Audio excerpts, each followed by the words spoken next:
The state's largest group of teachers is calling for action tonight following a Call 6 investigation into radon in the classroom. What is your reaction to what we found? Very concerned.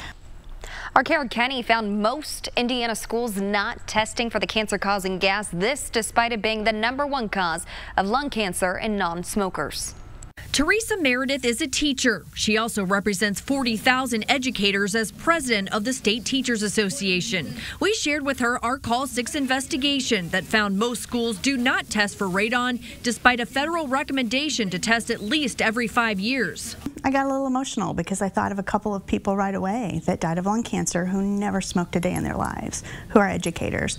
And so that makes me really take a step back and say, why aren't we talking about this? Radon is odorless and colorless, and most people don't know they've been exposed until they develop lung cancer. Our investigation found only 4% of public schools have tested for radon in the last decade.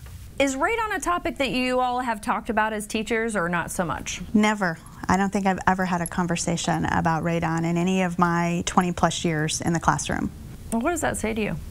It's concerning. We also spoke with a teacher in Bartholomew Consolidated Schools, where Call 6 Investigates found the district tested in 2013, found high levels in 7 schools, and it's unclear what they did about it.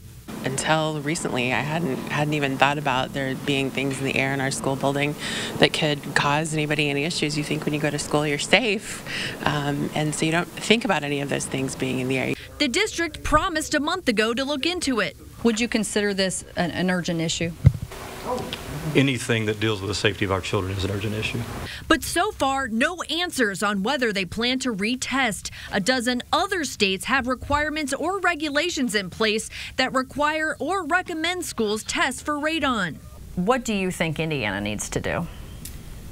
I think we need to have a conversation about it and figure out what our plan of action is going to be moving forward. The biggest hurdle, how to pay for testing and fixing any problems. Teresa says the state should look at a plan that includes setting up a fund or giving districts time to save money for radon testing. There is a price. There's a price for everything. There's a price for quality education and school safety. So if we're going to talk school safety, let's talk the entire picture of school safety, not just one piece. Kara Kenny, RTV6.